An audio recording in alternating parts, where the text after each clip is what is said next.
Hello,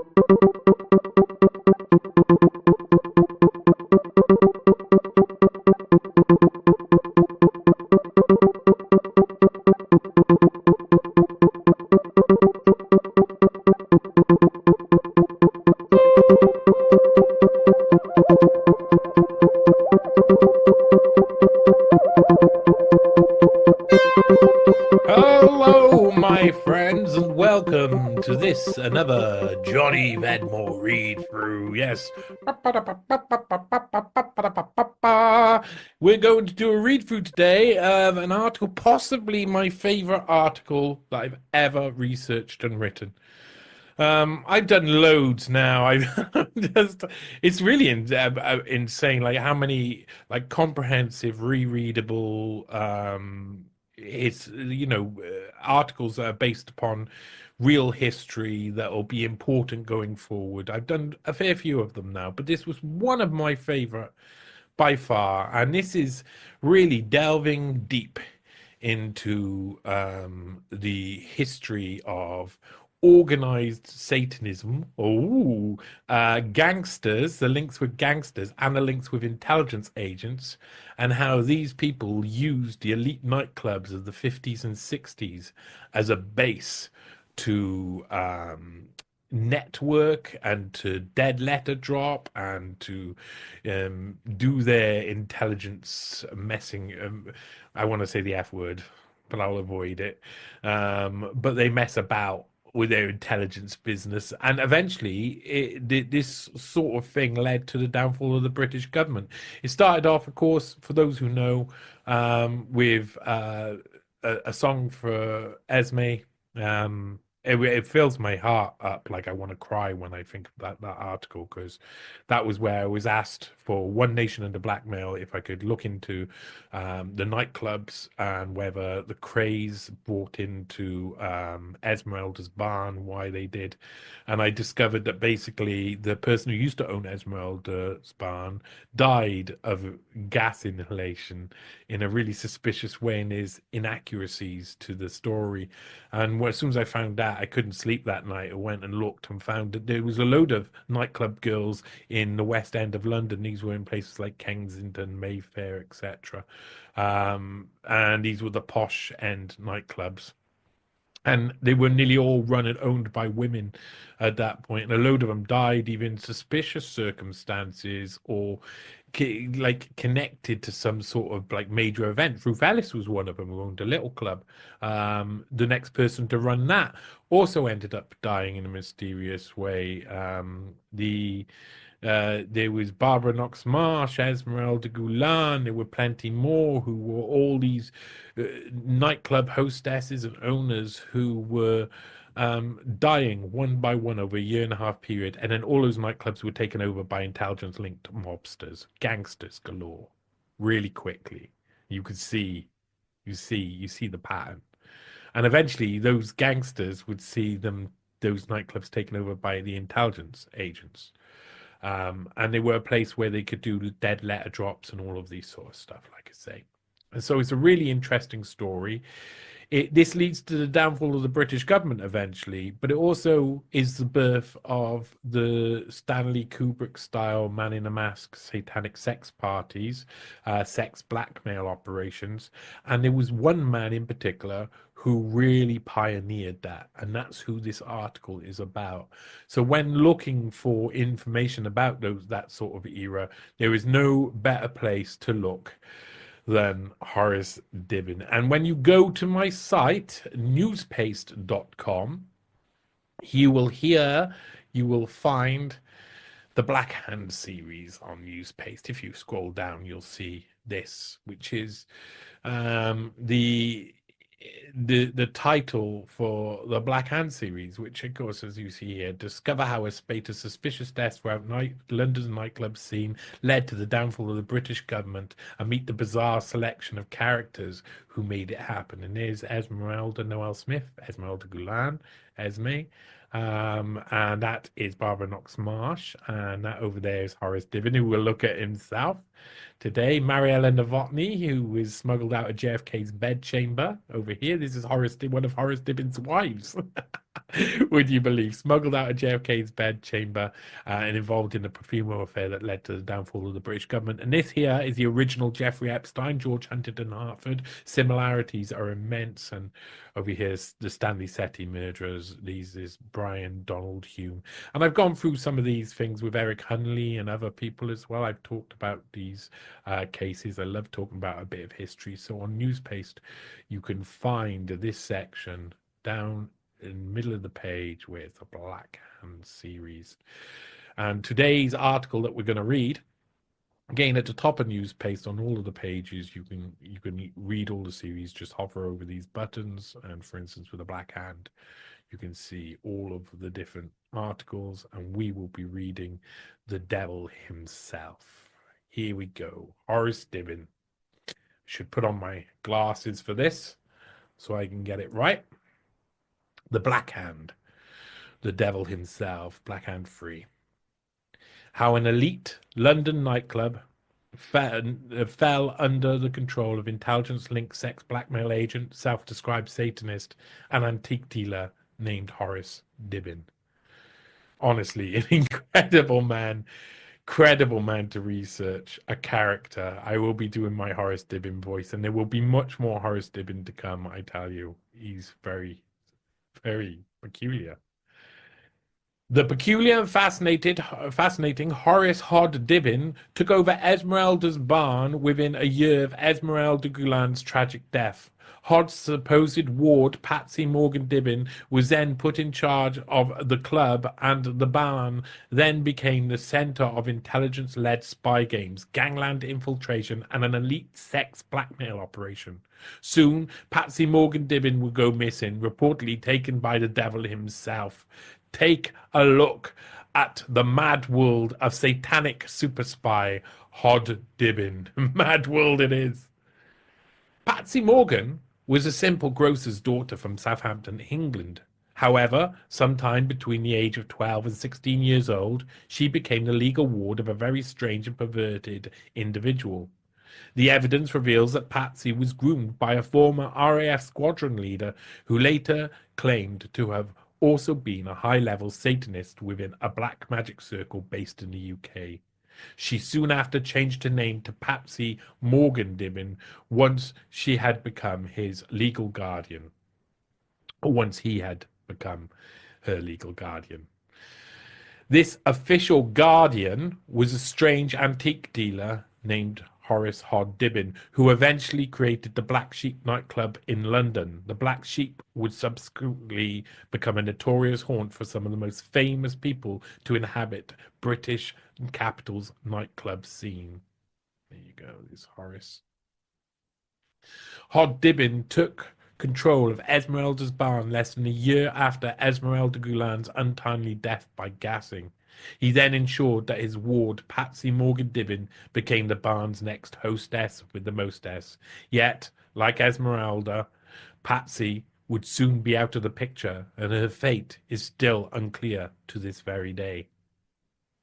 A brief introduction to Horace Hod Dibben. Horace Ronald Dibben was born on the 15th of May 1905 and was the eldest son of Mr. and Mrs. Harry Dibben of Heatherhill in Chilworth. Horace married his first wife, Phyllis D. Stent, at the age of 23 years old in a church ceremony in Havant. The Dibben family were part of the Plymouth Brethren and were affluent enough for the marriage to be reported in the 30th of June 1928 edition of the Hampshire Advertiser, with a newspaper featuring a grainy picture of the happily married couple. The Hampshire Telegraph also reported on the wedding of Horace and Phyllis, stating that there were over 250 guests assembled for the wedding breakfast, and the publication also noted a list of gifts given to the bride and groom. Harry Dibben gave his son and daughter-in-law a house and a cheque, while the other members of the family gave such gifts as a Singer sewing machine and candle stands. Horace himself eventually became known as an antiques dealer, among other things, and in 1928 he and his blushing bride were seemingly set up for life. But a simple life was not something Hod Dibben ever wanted. Instead, he aimed for a much more exciting existence. Exciting.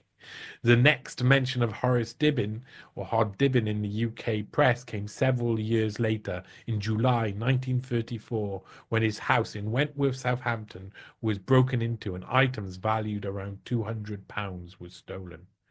Now, throughout this article on Newspaste, you'll see these. This is me reading through articles written by Hod Dibben, a selection of articles about his time as a Satanist that were published in the People newspaper or the Mirror newspaper.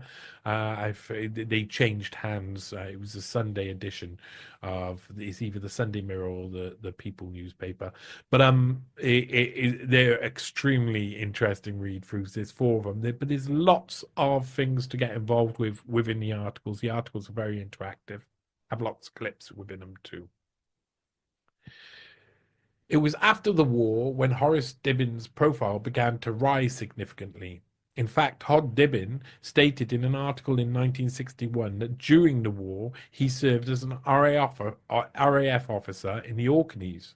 There he claims to have joined a black magic circle and become a practicing Satanist. This weird tale gets stranger still, but we'll return to Hod's alleged satanic bent soon enough. First, we must investigate the circumstances surrounding the mysterious disappearance of his young female ward. Dibben claimed to have decided to leave the Black Magic Circle only a few years after he joined, a decision he says he made due to his participation in a satanic ritual called the Girl and the Goat. It is during this ceremony in which Hod told newspapers that his black magic circle, in which he claimed to have once been an elder, offered a human sacrifice. Yet he also careful to state that the girl who was sacrificed was not murdered, but instead wounded and forever psychologically scarred. Dibben wrote a selection of articles for the People newspaper in the early 1960s entitled Slave of Satan, My Death Warrant. I flee from the vengeance of Satan's brotherhood, and I cursed this man, and he fell dead, respectively, which described the aftermath of his supposed foray into the dark arts. In an article entitled I Cursed This Man and He Fell Dead, Dibben bombastically states, as a fully fledged member of that circle, I had surrendered my body and soul to the worship of evil. I revelled in the wildest orgies and rituals attended by men and women equally as depraved as I. Willingly I rejected goodness, honesty, and purity. In their place I embraced lust and obscenity. Only after 2 years of this depravity, when I attended a particularly loathsome and horrible ceremony, was I jerked back to my senses and convinced that I must quit this evil cult. Even though this could be seen as just the ramblings of an eccentric old coot with a wild imagination, Horace Dibben played a very important part in multiple extremely high-level sexual compromise operations in the near future that involved intelligence circles and powerful elements of British organised crime. One of these operations would ultimately bring down the government in the UK and would nearly do the same in the USA. At the start of the 1950s, Hod and his first wife got divorced. Soon after, he lost most of his inheritance and he was expecting from his late father's estate. However, he still had Patsy. Hod Dibben claimed that Patsy became his ward when she was 12 years old, which suggests this would have happened sometime between the start of World War II and 1940. However, other reports state that Patsy was 16 years old when she came under the guardianship of Dibben, which suggests it happened after the war. This is probably much more likely. Why she agreed to this arrangement is unknown, but Horace Dibben himself described his decision to become her guardian as part of an attempt to mold her into the perfect woman. Throughout the 1950s, it appeared that everything was going wrong for Hod Dibben. The Shepton Mallet Journal reported on the 4th of March 1955 that Horace Dibben, former owner of Lights Carey Manor, Kingston, Somerset, and now 24 Eaton Place, London SW1, was given a suspended sentence of 1 month's imprisonment at Langport. Dibben had been summoned to court for non-payment of a fine, costs, and national health contribution arrears. He could avoid serving prison time by paying a fine of over £70. Over 2 months later, Horace Dibben's bankruptcy was announced in the Westminster and Pimlico News, with another bankruptcy notice reported by the same outfit the following year. However bad life seemed to be getting for Hod Dibben, by 1956 he was still wealthy enough to buy a sizable stake in Esmeralda's barn. Hod Dibben had lost his wife, his fortune, his inheritance, and with the reported disappearance of Patsy Morgan Dibben, he had lost his beloved ward. It is during this period that the wild and unruly world of Hod Dibben begins its spiral towards infamy. The devil himself took Patsy Morgan Dibben. As previously mentioned, Hod Dibben had claimed that he became Patsy's ward when she was only 12 years old, which was the reason she had taken on his surname. In a 1961 article, Dibben stated that Patsy had been the grocer's daughter, whom I had taken into my home and brought up with the extravagant idea of turning her into the perfect woman. Dibben had lost his guardianship of Patsy once she had turned 21, and their relationship had been very strange from the off, made stranger by Horace himself. An article in the Sunday Mirror, published 28th of July 1957, began rewriting Horace's supposed history with Patsy, with the writer Peter Hawkins claiming that Patsy was a 16-year-old typist when she met Dibben. She answered his advertisement, intelligent young girl wanted for antiques business. The latter article also mentioned that Hod Dibben had sent her to an exclusive finishing school. And that's Patsy Morgan Dibben with Kai Grant. He's a famous musician at the time at Esmeralda's Barn. From the sketch, Wednesday, 19th of October edition, 1955. By the mid-50s, Patsy Morgan Dibben was having a very interesting career. She was just about to be installed by Hod Dibben as the hostess of Esmeralda's Barn, and she had been running a publicity agency in London's West End. In this latter role, she represented some of the stars of the silver screen and acted as the agent for Hollywood actresses such as Zena Marshall and Jean Carson. In fact, Patsy herself was beginning to become an icon, appearing in the Sketch magazine on the 19th of October 1955 as it celebrated the reopening of Esmeralda's Barn with a picture of Patsy being serenaded by Kai Grant, the Guyanese actor and musician who sang Caribbean and folk songs in revues and cabaret venues during this period. As mentioned in the first article of this series, Patsy Morgan Dibben was eventually erroneously described by many as the woman who had originally created Esmeralda's Barn, with books such as Douglas Thompson's Stephen Ward Scapegoat referring to Esmeralda's Barn as a club established by Patsy Morgan Dibben. Under the stewardess of Patsy Morgan Dibben and the enigmatic Hod Dibben, Esmeralda's Barn started to become the center for illicit activities. It was also noted in Thompson's book that Esmeralda's Barn during this period had regular guests such as Bill Astor and Stephen Ward. Thompson described the nightclub as being 5 minutes from the American Embassy in Grosvenor Square, not much more from the Russian Embassy in Kensington Park Gardens, and a brief drive along the embankment and a couple of lefts from Whitehall. It was convenient. Esmeralda's Barn, close location to the dead letter drop boxes which were being used by the Soviets in Britain to pass information they had collected to their KGB hands-on controllers, as Thompson termed it, made the Knightsbridge night spot a hub of Cold War activity.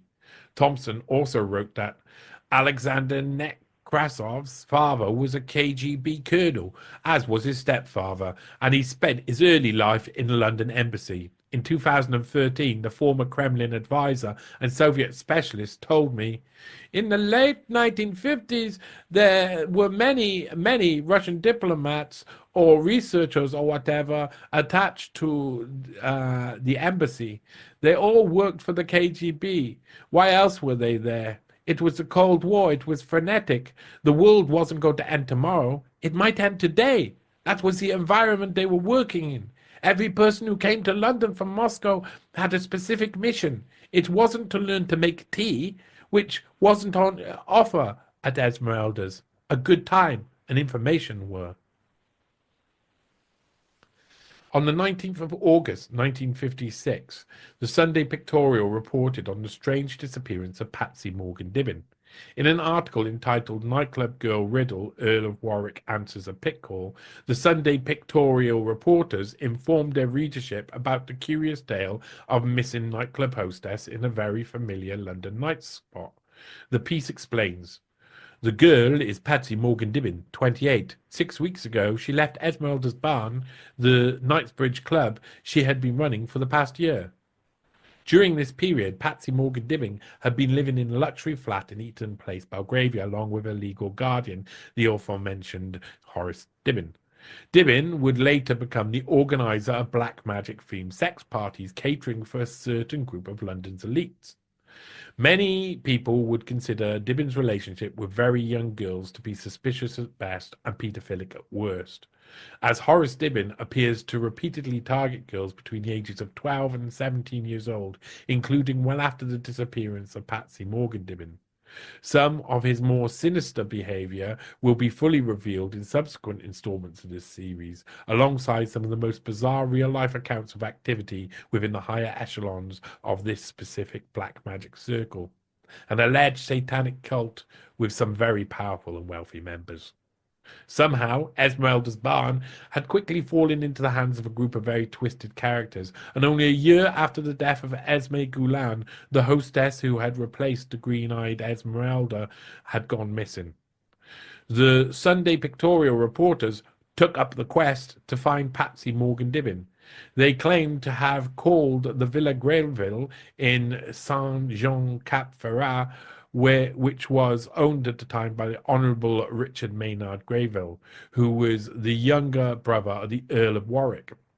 The reporters claimed to have spoken to the Earl himself, and he gave this very detailed quote, with the 45-year-old stating, Patsy left here by air on Friday morning for Zurich, I think. Going on to talk about his younger brother, the Earl told reporters, I don't exactly know where Richard is, but I think he's touring Italy. I should think he's with Patsy. The Earl elaborated. There is no mystery about Patsy's stay here. She came several weeks ago and has been here before. She has been a guest of my brother and myself. Instead of saying his piece and moving on, the Earl of Warwick is quoted again. Whatever people might have said about this are baseless slanders. We have been friends for a long time, and this was a purely social occasion. I saw very little of her, as she spent much of the time with other guests. Whatever other men friends she may have are her business, and, so far as I'm concerned, hers alone. Patsy is quite capable of working out her own intimate problems in her own way. The Earl appeared keen to quash any potential rumours, whatever they may be, before they gained any traction at all. Patsy, when put into the position at Esmeralda's Barn, had started to be described as London's newest and youngest nightclub owner, and her disappearance from the popular club had obviously left many of the wealthy patrons with questions, particularly after the recent deaths of nightclub owners and hostesses such as Esmeralda Goulan and Barbara Knox-Marsh. There you can see from the related news hound, where we go through a clip there. The article, which goes on to make a brief mention of the club's previous owner, Esmeralda Noel Smith's tragic death, also makes a very interesting mention under the subtitle, brief note, saying, before leaving suddenly, she, Patsy Morgan Dibben, told the manager, Stephen DeFay, former host of BBC Television's Café Continental, I can't tell you where I'm going, but something exciting is to happen. The article also notes that Patsy was known by her first name, not only to the club visitors like Billy Wallace, previously mentioned artists Pietro Annigoni and the Duke of Kent, but also by other stage and screen stars of the period. Patsy had reportedly left Horace Dibben a brief note before she disappeared. Patsy Morgan Dibben appeared in the newspapers on a few occasions from the time she took over Esmeralda's barn onwards. One extremely peculiar report from after she originally went missing was published in the Weekly Dispatch on the 28th of April 1957, entitled "Ex-Major and Girl Plan Shoot Drop Over Pole." And it started by saying, "A man who once kidnapped a German general and a beautiful woman who has never jumped from anything higher than a bar stool are planning to parachute down the frozen wastes of the North Pole." The general, Mr. William Stanley Moss, who had been a wartime member of the British Special Operations Services, hopes that on Midsummer's Day he will be the first to parachute over the Arctic Circle. The article quotes Miss Morgan Dibben as saying, "I know people think I'm crazy to go. Perhaps I am, but it sounds fun anyway." You see that quote just at the end there of this article. By Sunday, the 28th of July, 1957, Patsy Morgan Dibben was featured again in the Sunday Mirror with the same reporter, Peter Hawkins, who wrote, "Patsy Morgan Dibben, the girl from the tenement who was taught the airs and graces of high society by a wealthy man, just like Eliza Doolittle in Shaw's Pygmalion, may now marry into society." The rumor on this occasion was that Patsy Morgan Dibben was due to marry into high society after agreeing to wed the nephew of Lord Honormore and Brown, one of the biggest landowners in Ireland. The man she was supposedly due to marry was Michael Mordaunt Smith, who was quoted as saying, "Patsy is the most wonderful girl in the world. We discussed marriage this week, as we have done many times before, but nothing definite has yet been arranged." From the time Patsy Morgan Dibben initially made front page news after reportedly going missing, throughout the following year or so, many reports, mostly exclusively from the Sunday Mirror publication, began to follow her bizarre and unverifiable adventures. Yet it would be Horace Dibben's own article written in the early 1960s that tells us some of what Patsy Morgan Dibben may have experienced. At that time, Horace Dibben claimed that Patsy had been taken by a dark stranger, a Hungarian-born lawyer, fine art dealer, diplomat, and inventor by the name of Andrei Gabor Tihema Bozomeni, who, Horace Dibben claimed, came to my house with a business proposition. The business deal he sought was reportedly the control of a nightclub in Knightsbridge, Esmeralda's barn. If Horace didn't agree to Bozomeni's demand, then he was told he'd never see Patsy again. The devil himself, Andrei Gabor Tihema Bozomeni. A young Bozomeni was pictured hanging out amongst the elites in the U.S. state of Florida in a picture published in Tatler on 17th of April 1935. The picture shows him alongside Miss Martha McGrane, an attractive American socialite who lived part of the year in London with her mother, who was described as a bystander in the Bystander publication in January 1936 as a dreamy poetess. The latter publication on the 22nd of May 1935 reported that Martha McGrane is over here for the summer with her mother, who has taken a house in Queen Anne's Mansions as a change to North Carolina. It also appears that Miss McGrane died the year after she was pictured alongside the intriguing Hungarian. During World War II, Bozomeni was sent to a British internment camp under the guard of the Metropolitan Police Special Branch from the 9th of December 1941. He appealed the decision to detain him, with his appeal being refused on the 9th of March 1942. And there's Bozomeni with his vampiric. He really does look like the devil himself. That's Martha Migraine, and another person in the back there from the Tatler in 1935. Andrei Gabor Tihema Bozomeni was not only employed as a practicing lawyer, rather he was the best known and most successful as an inventor and had various patents under his belt for pressure exchange devices in jet engines. By the 1950s, Bosameni was mainly working on new innovations in gas turbine technology for jet engines on behalf of Gendrasek Developments Limited, a Hungarian company which was led by Georgy Gendrasek until his death in 1954. Gendrasek had also been behind the innovation of various advances in gas turbines for aircraft.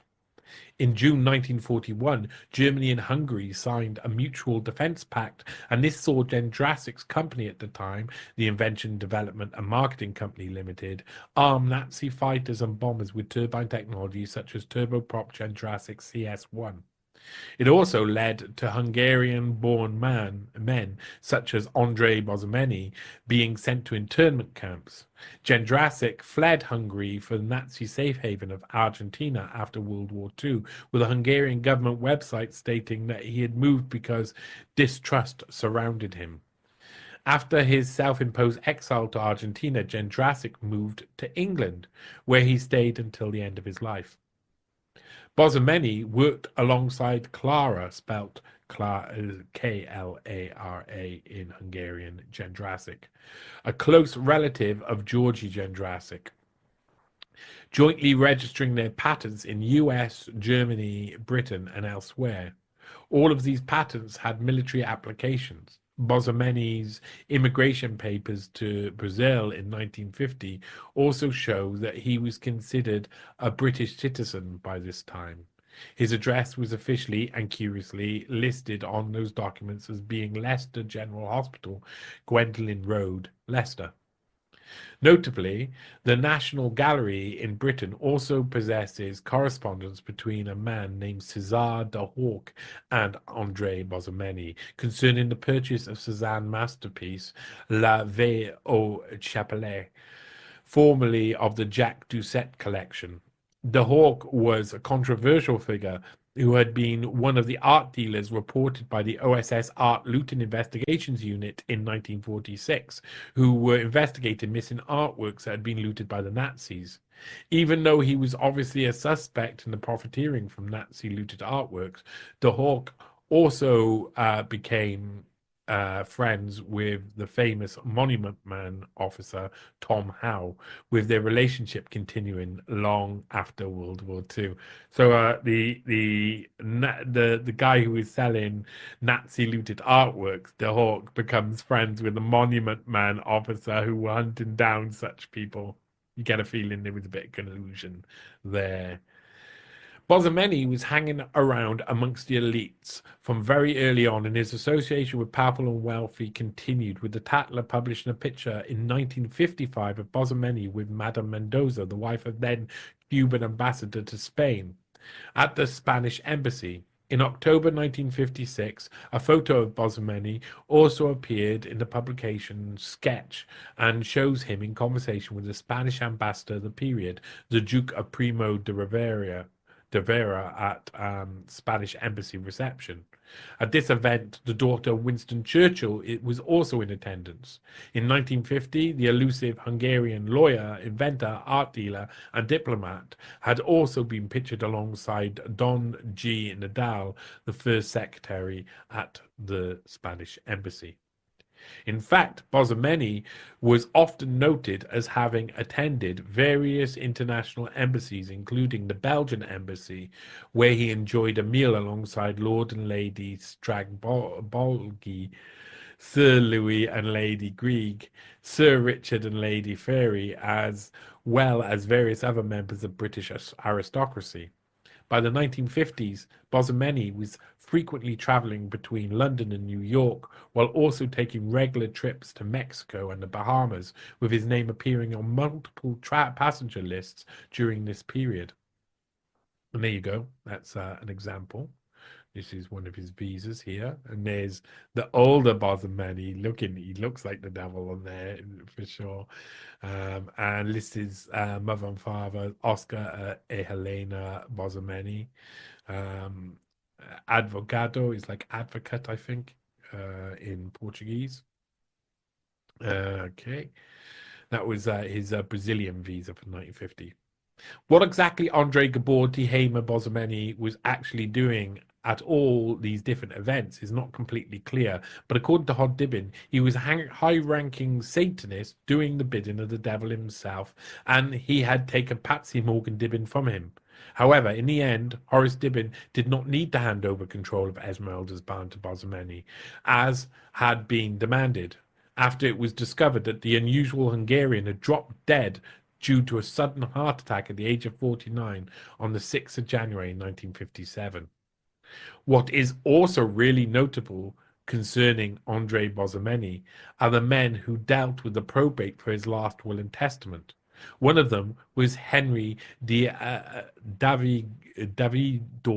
Goldsmith, ex-army man with a distinguished military career throughout World War II. More notable is the fact that Davidor Goldsmith was, soon after the death of Bosomeni, to become the chairman of the Anglo-Israel Bank from 1961. He would also later become the chairman of Robert Maxwell's Pergamon Press from 1969 until 1971, during the period where Maxwell himself was briefly ousted from the company. The other man who acted as probate for the last will and testament of André Bosomeni was Philip Beaumont Frere, who was married to Victoria Mary Enid Anne Frere, whose maiden name was Dugdale. Victoria Frere was a relative of the Earl of Warwick and Richard Maynard Greville, who, as mentioned earlier in the story, had given an alibi as to why Patsy Morgan Dibben had suddenly disappeared. Electoral records show that between 1947 and 1950, Philip Beaumont Frere and André Bosomeni both lived in the affluent Lincoln's Inn Fields in London, and that Bosomeni did eventually relocate to live at 23 Down Street, which was also the residence of the aforementioned younger brother of the Earl of Warwick, the Honourable Richard Maynard Greville. One abnormal and intriguing aspect of the last will and testament of André Gabortier Bosomeni was that it was not actioned within the UK and was instead sent to the Bahamas to be dealt with. On Tuesday, the 5th of March 1957, the Evening Standard newspaper reported that Bosomeni had left £31,969 after tax and his last will and testament. But the article doesn't mention who received the inheritance. Only black sheep need apply. After narrowly avoiding giving up Esmeralda's barn to the devil himself, Horace Dibben went on to open another club in Piccadilly in an effort to court Britain's upper class. In the Daily Mirror article from 3rd of December 1959 entitled Only Black Sheep Need Apply, reporter John Rawls wrote, Antique dealer Hod Dibben is opening a smart, exclusive nightclub in Mayfair, especially for the titled and top people. It's called the Black Sheep, and it is in a narrow lane just off Piccadilly. Rawls continued, Hod tells me I don't want the whole social flock for my members. Just the black sheep. They are the rarest. There is Horace Dibben himself. He's a looker. It's from 1960. Some of the people who Dibben invited to have a free meal at the opening of his new venture were advertisers Viscount Euston, the Earl of Coventry, Prince Shiv of Palitana, and the Earl of Warwick, as well as other society regulars who frequented the elite drinking establishments of Mayfair, Knightsbridge, and Belgravia during this period. Dibben's business partner in the Black Sheep was Pat Steele. She was reported to have asked everybody to the party for the opening of the bar. Even Sir Winston and Lady Churchill, the Duke and Duchess of Windsor, Maria Callas, and Aristotle Onassis had been invited to the opening ceremony. However, the launch was reported as a flop, with the Evening Standard reporter who attended the event stating, "I waited for the Black Sheep guests list to lengthen. It didn't. I left." Dibben was attempting to attract some of the most powerful people to Britain to his lair. And at first, there didn't seem to be much interest, but Horace's ventures eventually attracted more powerful elites. Like many of the other nightclub girls in the series, Patsy Morgan Dibben seems to have completely disappeared. More intricate stories about Patsy living on the European continent are passed around, but as of yet, there is no concrete first-hand evidence that she survived beyond her time at Esmeralda's barn. Horace Dibben didn't wait around for her return, as he was soon on the hunt for his next potential young female ward.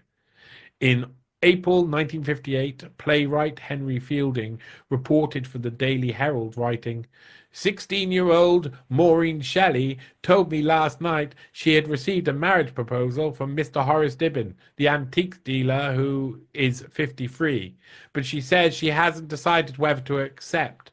Dibben, you remember, was the guardian of the grocer's daughter, Patsy Morgan, whom he swept to fame as a society hostess.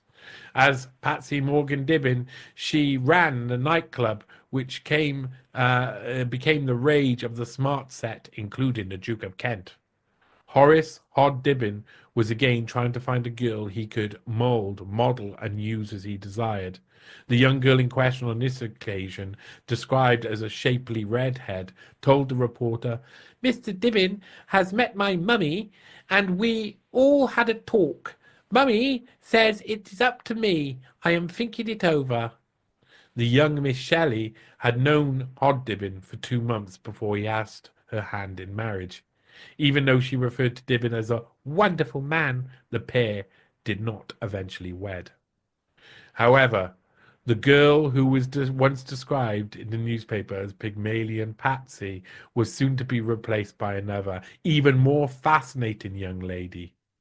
Dibben's next partner and future wife was a young temptress who he'd hired to work at his Black Sheep nightclub and who was to stay by his side over a decade before she, like many other nightclub girls of the period, died of a reported overdose. Hod Dibben's newest Pygmalion nightclub girl, however, would eventually end up in the bedroom of other men, far beyond Britain, allegedly including then President-elect John F. Kennedy. That's not allegedly, that's a fact. And she doesn't necessarily die of an overdose. She dies of an overdose, but she doesn't, it's not the overdose that kills her. She drowns in jelly. That's the official story. She drowns in jelly. Did too many pills and then her found face down dead in a bowl of jelly. So you can explore the source material with me on Newshound, and you can go through a special adventure through space and time with me. In the episode below, we examine the source material behind Black Hand Free after the tragic death of Esmeralda Galan. Horace Dibben has taken over Esmeralda's barn and put his ward, Patsy Morgan Dibben, in charge as a new hostess with the mostess. But soon, Patsy goes missing, rumored to have been taken by the devil himself, Andre Gabor Tiema Bozameni. And there you go. And you see, you can just click on any of these below and you can get involved. And that is the Black Hand series number 3, Hod Dibben. As you see, there's lots of different clips that you can watch that are within the article.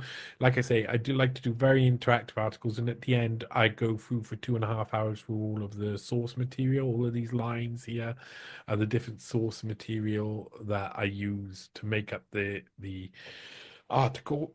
Of course, quotes like this from the Shepton Mallet Journal are all linked in, so you can go and have a look at them yourselves. You may need a newspaper subscription to be able to do that in some cases. And each of these stories about the satanic adventures of Hod Dibben have each been given links to. And you can go and read the original articles or listen to the read-throughs that are available in the actual article. And there he is, Horace Ronald Dibben. And the next in this series is very interesting. It's Mariella Novotny. So it's his next Pygmalion girl, and she's a corker. And this starts the whole Man in Mask sex parties, all the satanic sex parties, all of the spy games, everything that leads up to downfall of the British government, to Mariella Novotny being smuggled out of JFK's bedchamber by the FBI and CIA together in what looks to be like a sex compromise operation against JFK to try and get him to do whatever the establishment wants. In between the time he's been elected president in December and he's or in November he's become president. During that time when he's president elect is when they chose to run this scam, and it's very important. It's all part, of course, the Black Hand series, which you can find on Newspaste.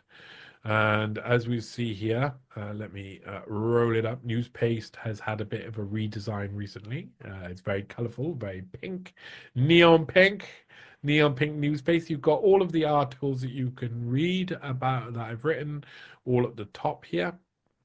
Buy me a coffee, Patreon, Ko-Fi. Please support the work. I need your help. There's extra links there if you want to go and scoot about the place. Find me on the different video platforms, podcasts, etc.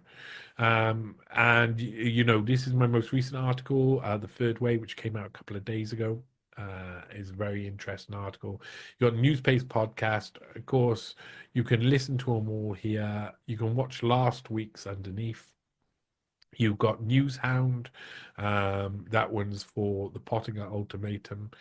You've got lots of different articles here that you can click on and read. All of them have a little bit of interest about them.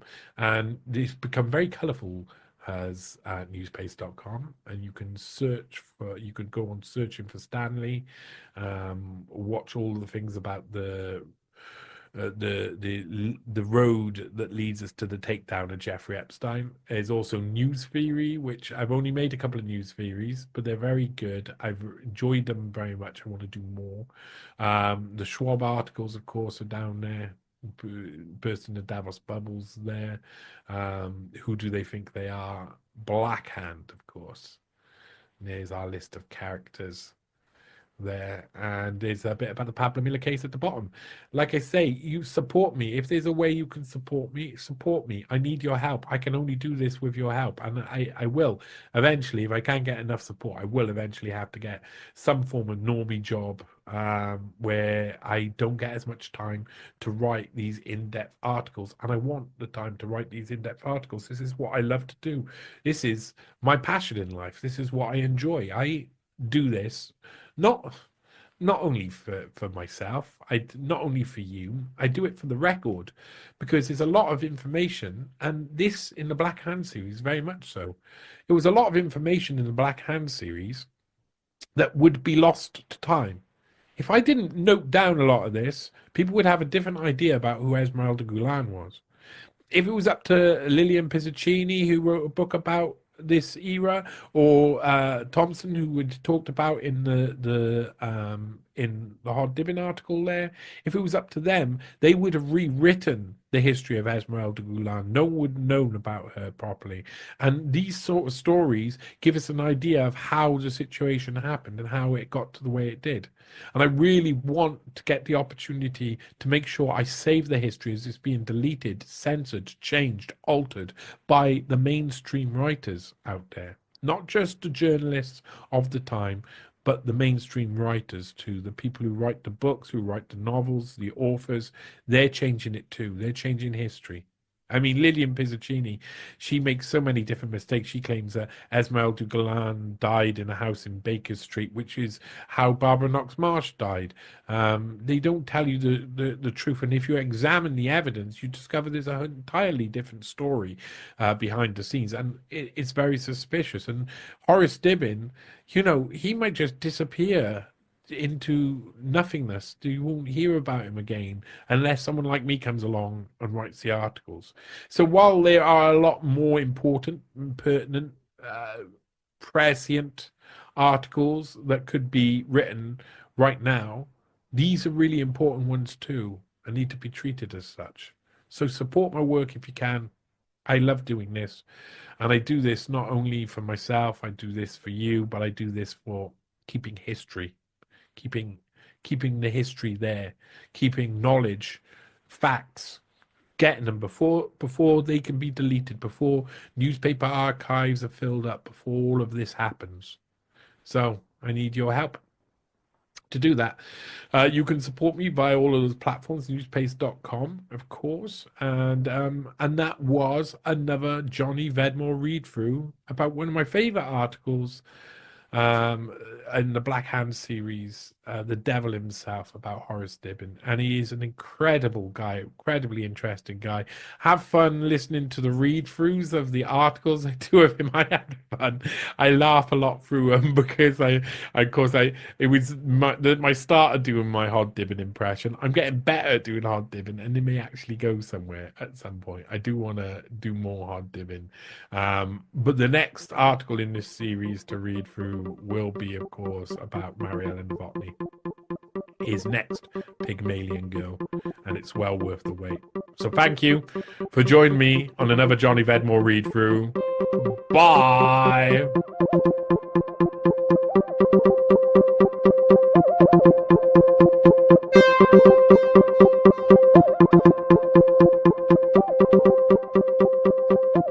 What we know is that we will end up with many more unemployed